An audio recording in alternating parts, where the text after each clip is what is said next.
आप पिछले चैप्टर में पढ़ चुके हैं फ्रैक्शन के बारे में। फ्रैक्शन का मतलब होता है जब कोई बॉल रोल कर रही है ग्राउंड के ऊपर, वो धीरे धीरे आके स्लो हो जाती है और फिर बाद में एकदम से रेस्ट में आ जाती है। ये जो रेस्ट में आ जाती है वो बॉल, वो फ्रैक्शन की वजह से आ जाती है।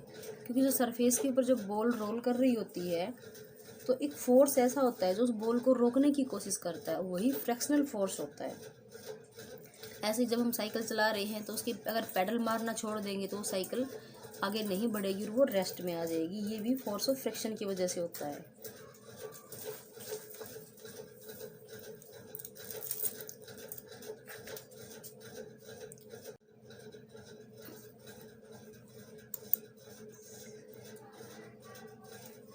आप पिछले चैप्टर में पढ़ चुके हैं फ्रैक्शन के बारे में।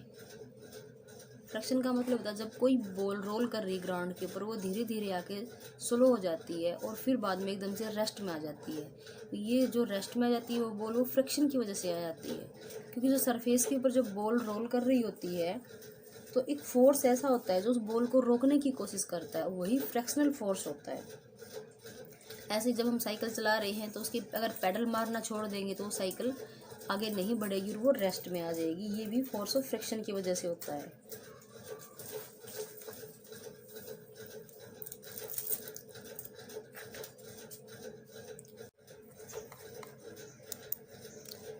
काज ऑफ फ्रैक्शन यानी फ्रैक्शन कैसे बढ़ता है। जब भी कोई दो ऑब्जेक्ट हम आपस में एक दूसरे के ऊपर रब कर रहे हैं तो उनके अंदर स्मॉल पार्टिकल्स ऐसे होंगे जो आपको हिल और वैली की तरह दिखाई देंगे और ये आपस में एक दूसरे के अंदर इंटरलॉक हो जाते हैं, जिससे कि फ्रैक्शन बढ़ता है। और ये इंटरलॉक जो पार्टिकल्स हैं आपको ये माइक्रोस्कोप में दिखाई देते हैं। जितने भी सॉलिड ऑब्जेक्ट है सबके अंदर ये रफनेस होती है और जितनी ज़्यादा रफनेस होगी उतनी ज़्यादा फ्रैक्शन बढ़ जाएगा। अब फ्रैक्शन का टाइप, सबसे पहला है स्टैटिक फ्रैक्शन, यानी कि जब हम किसी ऑब्जेक्ट को पुश कर रहे हैं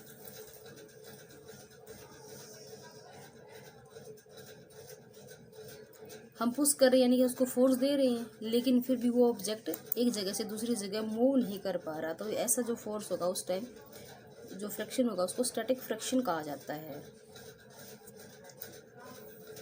इसमें एक ऑब्जेक्ट दूसरे ऑब्जेक्ट को अपने ऊपर से स्लाइड करने की परमिशन नहीं देता। Next, limiting friction.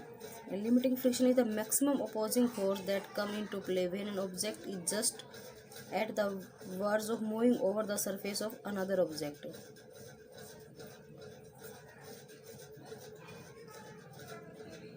यानी इस टाइम जब हम कोई फोर्स दे रहे हैं तो वह ऑब्जेक्ट मूव करना शुरू कर देता है रेस्ट से, लेकिन वो कुछ जितना उसको फोर्स दिया जाएगा सिर्फ वो उतना ही करता है। इसको लिमिटिंग फ्रैक्शन कहा जाता है।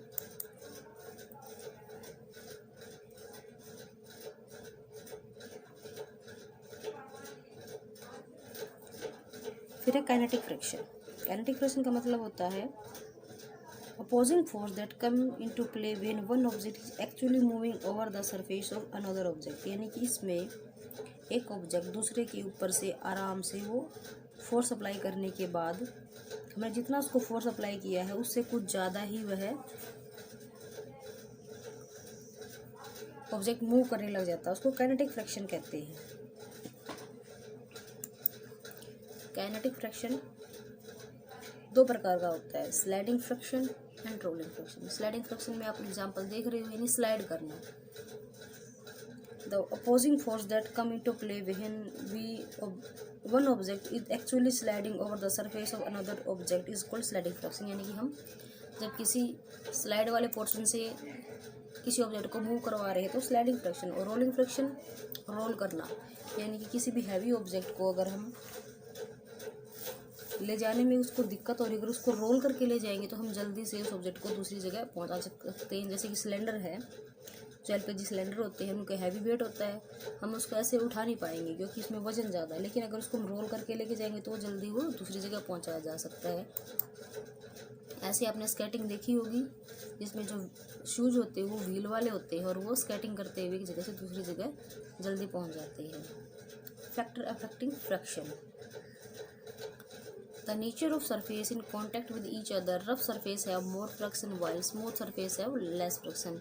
ये भी आपको बताया था, जितना ज़्यादा रफनेस होगी किसी ऑब्जेक्ट के अंदर उसमें ज़्यादा फ्रिक्शन होगा, जितना ज़्यादा स्मूथ होगा वो फ्रिक्शन कम होगा।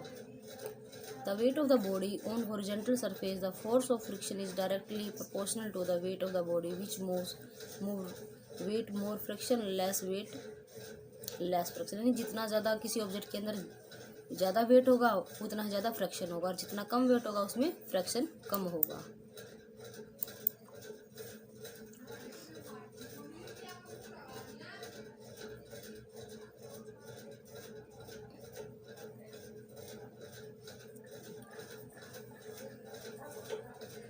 इसके लिए एक एक्टिविटी दिखाई गई है, ए wooden table, wooden board, a book, pencil, spring balance,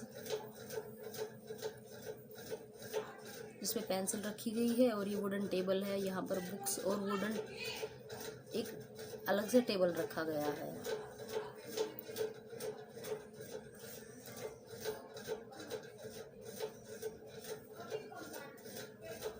यहाँ से जब इस पेंसिल को हम इस वुडन टेबल से रख के नीचे की तरफ डालते हैं तो यह रोल करते हुए पेंसिल ज़्यादा दूर जाएगी।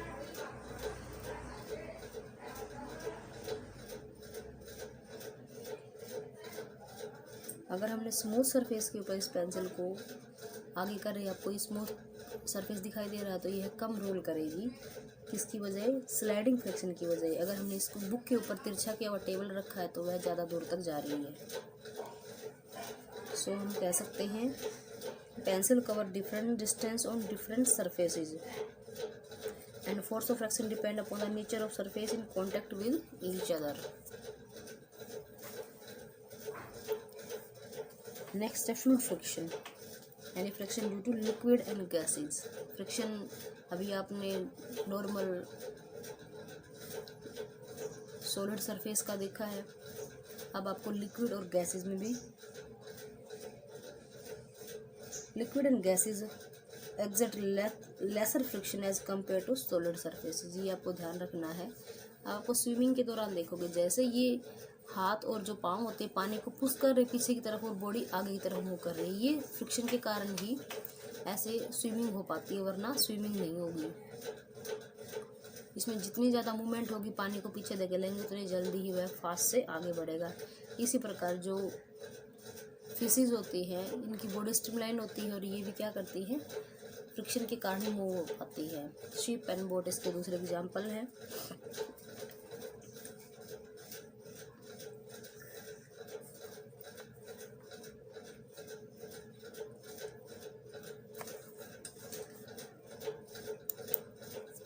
नेक्स्ट मेजरिंग फ्रिक्शन,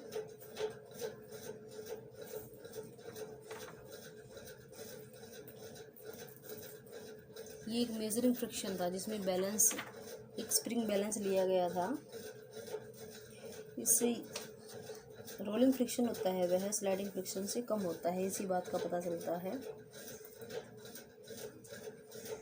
कि हम अगर किसी ऑब्जेक्ट को रोल करेंगे तो वह ज़्यादा दूर पर जाएगा, या हम स्लाइड करेंगे वो ज़्यादा दूर जाएगा। तो हम जब रोल कर रहे हैं तो वह ऑब्जेक्ट ज़्यादा दूर जा रहा है, जबकि स्लाइड करवाएंगे तो वह ज़्यादा दूर तक नहीं जाएगा।